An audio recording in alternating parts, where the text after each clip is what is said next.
हमें बीपीएससी के एसे के अंतर्गत 3 महत्वपूर्ण एसे पूछा जाता है, तो प्रत्येक पे हमें 1000 वर्ड्स लिखना होता है ना, 1000 वर्ड्स, और एकदम कंपैक्ट लिखना होता है। ऐसे लिखने का मतलब क्या है कि एकदम कंपैक्ट लिखिए और विषय वस्तु से समायोजन स्थापित करते हुए आपके पास मल्टी डायमेंशनल पॉइंट होनी चाहिए, है ना। तो यहाँ ध्यान ये रखिए कि अगर मानसिकता की शक्ति मानव भाग्य को आकार देने में इसकी भूमिका, तो यहाँ पर आप इसकी इंट्रोडक्शन को, सबसे पहला काम आप करने जाते हैं कि आप इसके इंट्रोडक्शन को लिखते हैं। ये हमारे लिए एक बहुत महत्वपूर्ण चुनौती होता है ये कि आप भूमिका को कैसे लिखेंगे, और भूमिका को लिखने के संदर्भ में अलग अलग अप्रोच है ना। भूमिका कैसे लिखेंगे, अलग अलग लोग अलग अलग बातों पर बल देते हैं।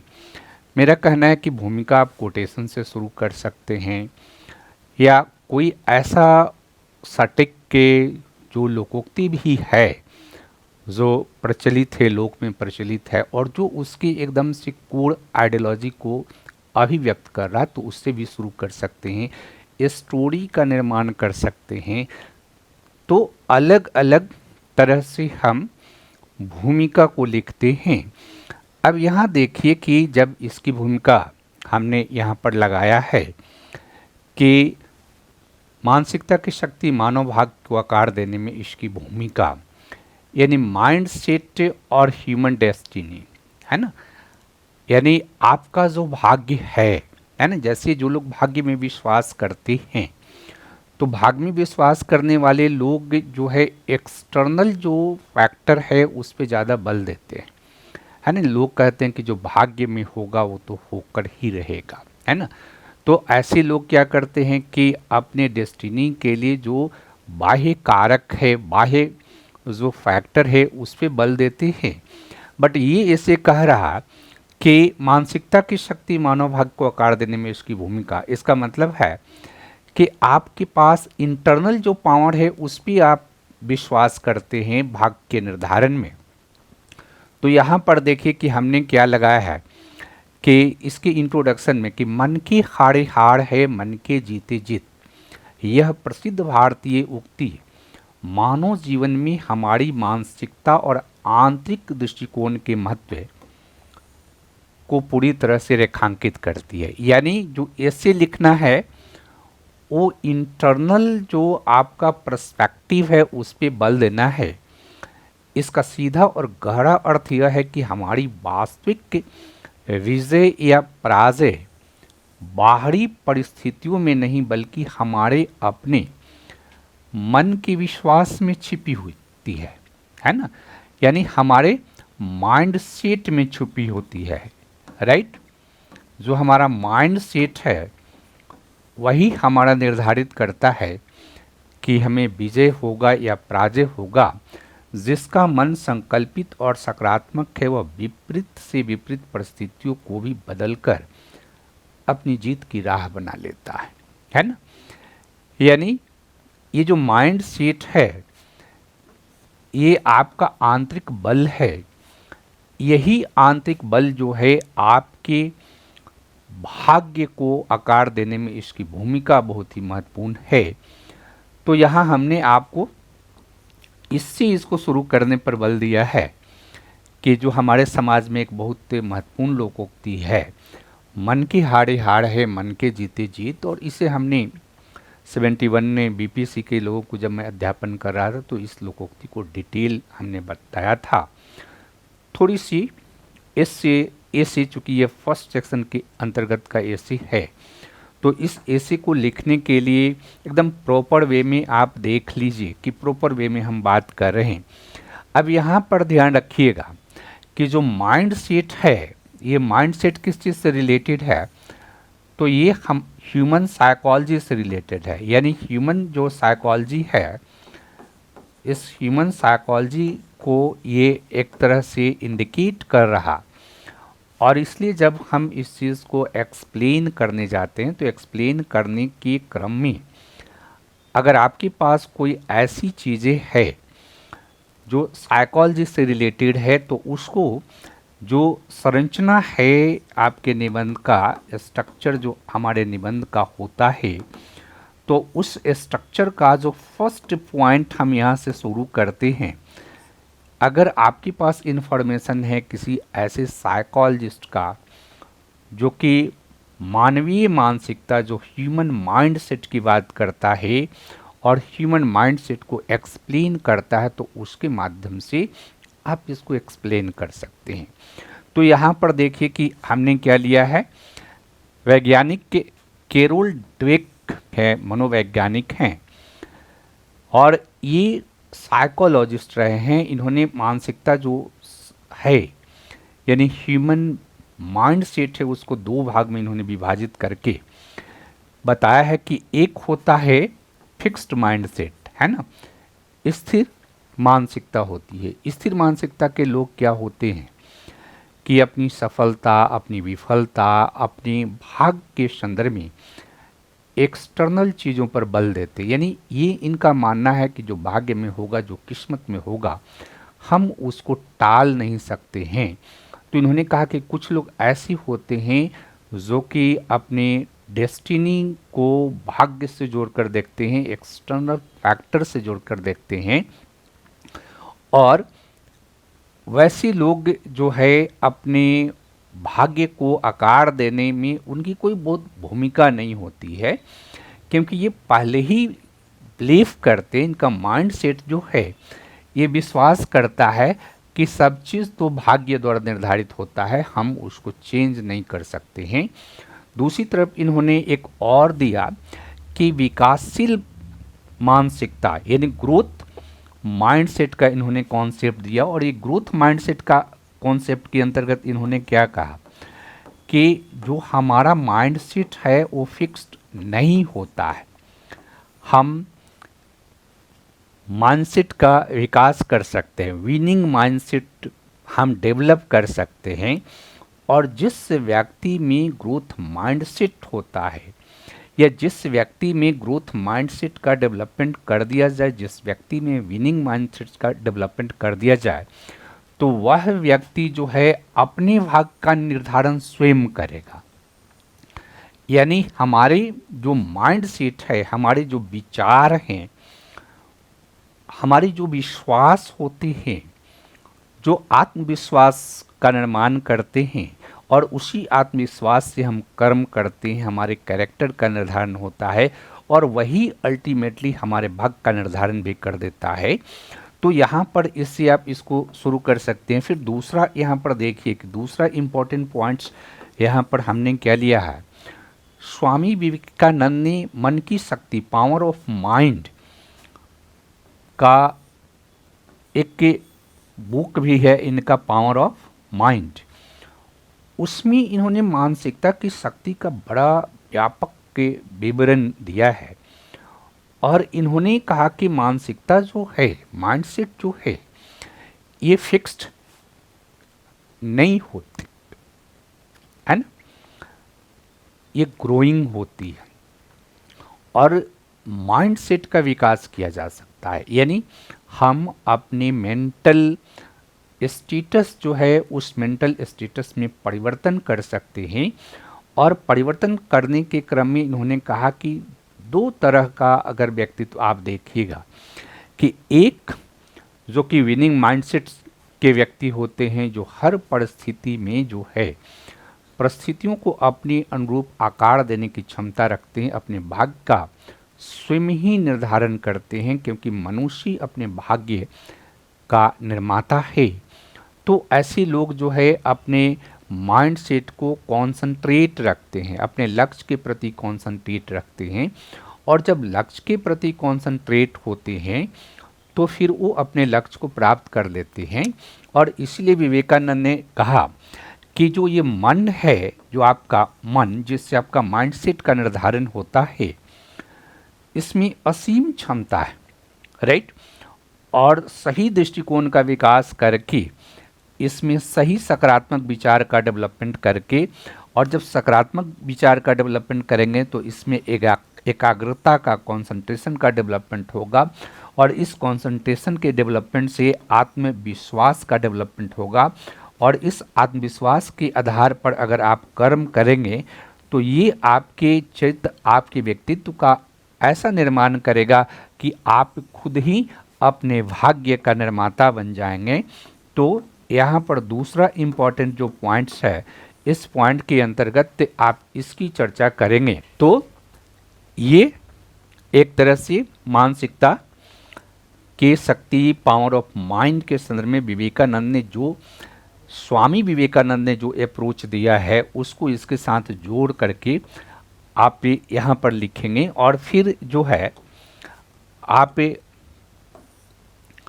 तीसरा इम्पॉर्टेंट पॉइंट्स यहाँ पर ध्यान में रखिए कि हमने तीसरा क्या पॉइंट लिया है। डॉक्टर जोसेफ मर्फी की एक प्रसिद्ध पुस्तक है the power of your subconscious mind, है ना। ये अभी भी आसानी पूर्वक आपको अवेलेबल हो जाएगी। तो द पावर ऑफ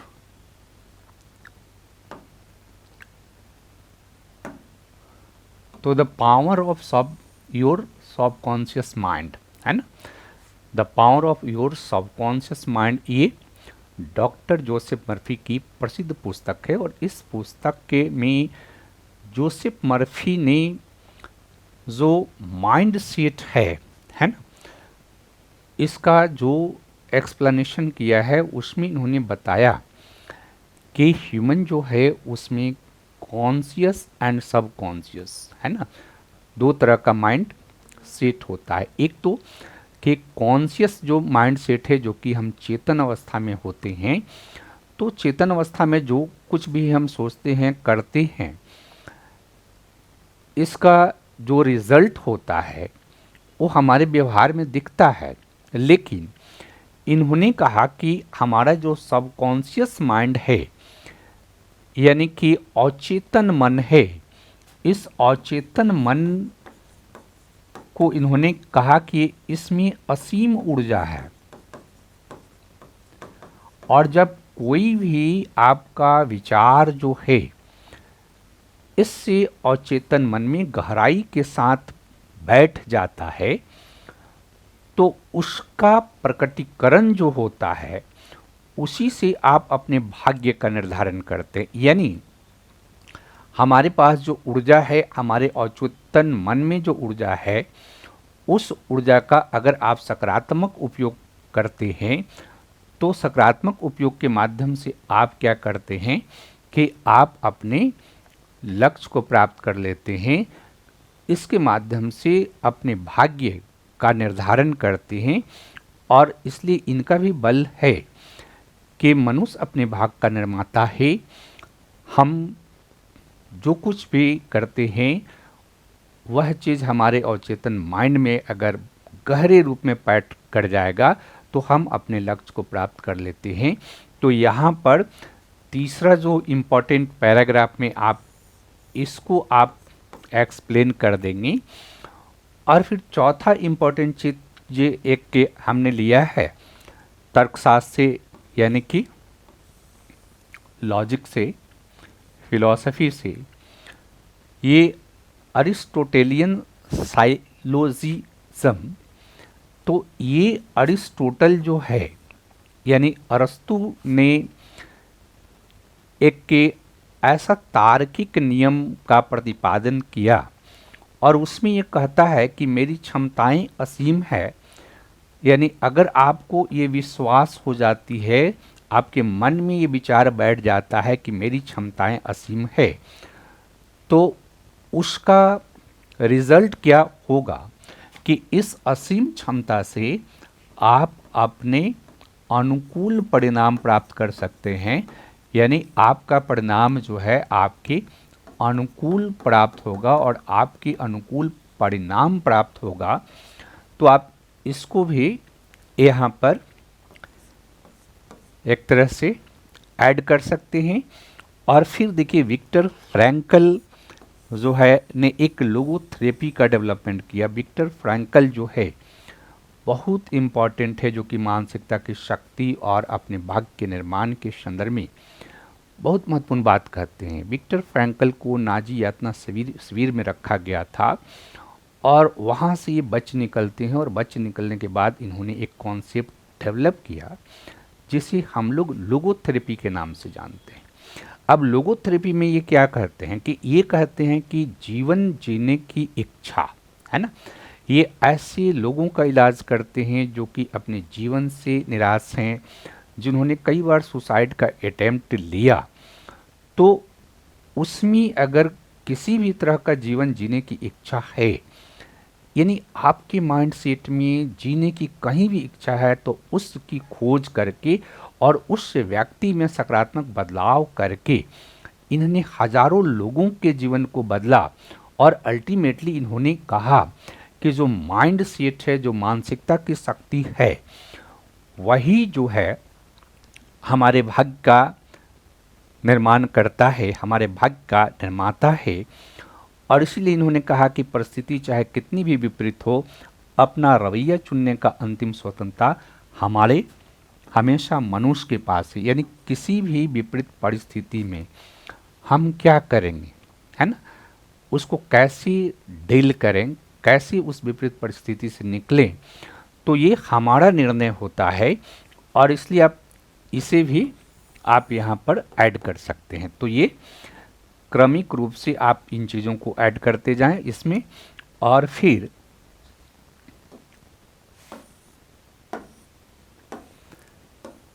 इसके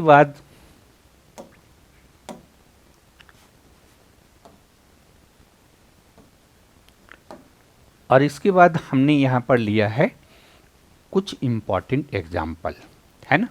जैसे एक तो जैसे ये साइकोलॉजी से रिलेटेड है, साइकोलॉजी के साथ साथ फिलॉसफी को हमने जोड़ा। कुछ व्यवहारिक एग्जाम्पल जैसे लोगोथेरेपी को हमने यहाँ पर दिया।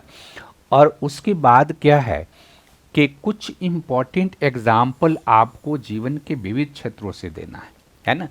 जैसे इतिहास में आपको देखने को मिलेगा कि इस तरह के कई ऐसे उदाहरण हैं जहाँ सकारात्मक विचार हो और चेतन मन में विश्वास हो और निरंतर प्रयास आप करते हो, तो फिर आप अपने भाग्य का निर्माण कर सकते हैं।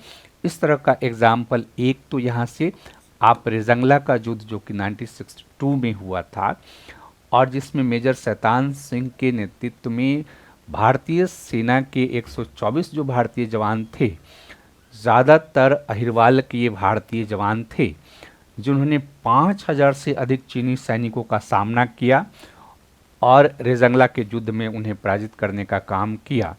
तो एक तो आप इसका एग्जाम्पल दे सकते हैं। दूसरा आप देखिए कि स्टीफन हॉकिंग का एग्जाम्पल हमने लिया है। 21 वर्ष की आयु में उन्हें पता चलता है कि उन्हें एलिस बीमारी हो गई है। वो लकवाग्रस्त होने के बावजूद माइंड सेट के बल पर उन्होंने ब्रह्मांड के सबसे जो इम्पोर्टेंट रहस्य ब्लैक होल उसको सुलझाया। फिर आप दशरथ मांझी जो बिहार के हैं, आप दशरथ मांझी का एग्जाम्पल दे सकते हैं। फर्डिनेंड मैगलन जो है ये 1522 ईस्वी में पूरी विश्व का भ्रमण करता है। यह भी ऐसा इसलिए कर पाता है क्योंकि अन्वेषक मानसिकता के कारण यह इस तरह से करने में सक्षम हुआ। इसी प्रकार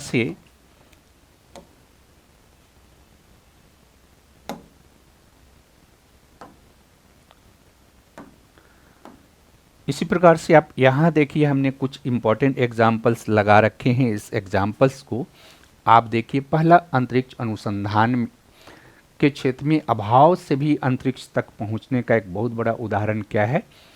इसरो। इसरो का जो मंगलयान है और चंद्रयान अभियान है, इसने हमारी जो माइंड सेट है कि हम बहुत अभाव में भी बहुत कुछ कर सकते हैं, जिसका एक बहुत बड़ा प्रमाण इसने दिखाया है। इसके बाद आप देखिए कि अर्थव्यवस्था या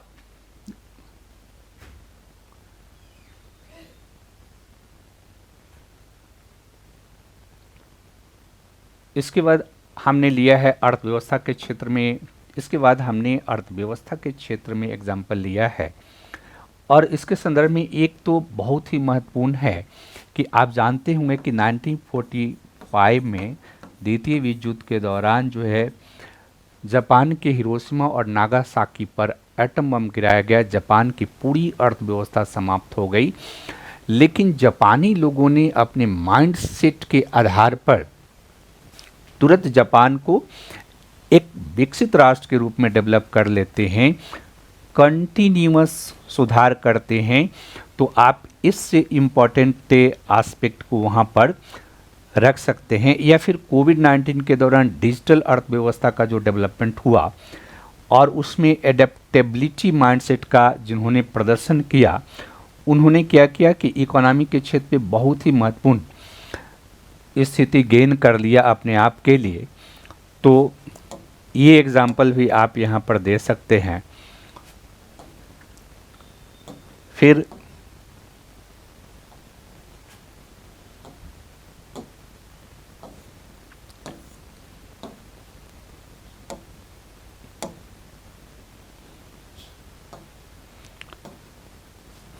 इसके बाद इसके अंतर्गत एग्जाम्पल हमने समाज और मानवाधिकार के क्षेत्र में लिया है, जिसमें आप देखिए सावित्रीबाई फूले और शिक्षा का माइंडसेट, किस तरह से सावित्रीबाई फूले ने शिक्षा के विकास में महत्वपूर्ण भूमिका अदा किया। नेल्सन मंडेला और रंगभेद का अंत, ये नेल्सन मंडेला का उदाहरण आप दे सकते हैं। भूगोल के क्षेत्र में रोवाल्ड अमुंडसेन बनाम रॉबर्ट स्कॉट, जिन्होंने दक्षिण ध्रुव की खोज की थी 1911 ईस्वी में, उनका उदाहरण आप दे सकते हैं। और फिर इसी प्रकार पारिस्थितिकी के क्षेत्र में अगर आप देखें कि जादव पायेंग जो हैं ये असम के हैं और इन्होंने ब्रह्मपुत्र नदी के एक रेतीले द्वीप पर लगातार काम करके जो पारिस्थितिक परिवर्तन है उस परिवर्तन से उसको बचाने का काम किया है। और एक व्यक्ति के पर्यावरणीय और सतत माइंडसेट के कारण इस तरह के चुनौती को इन्होंने सफलतापूर्वक के एक तरह से संपादित किया है। उसी तरह से आप एग्जाम्पल दे सकते हैं सुंदरलाल बहुगुणा का चिपको आंदोलन के बारे में। तो इस तरह के कई एग्जाम्पल आप रख सकते हैं।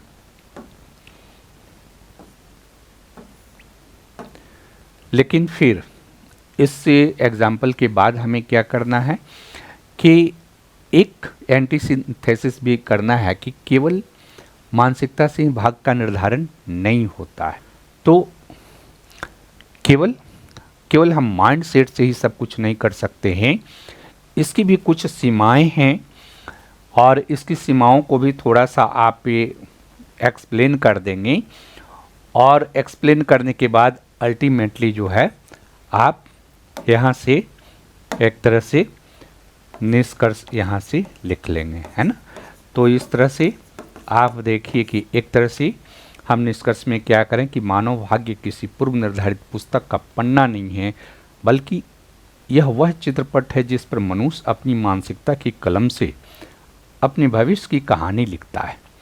जब हम अपनी सोच को सीमाओं से मुक्त कर लेते हैं, तार्किक विचारों को अपनाते हैं और अपनी अवचेतन मन को सकारात्मकता से भरते हैं, तो कोई भी लक्ष्य असंभव नहीं रह जाता है।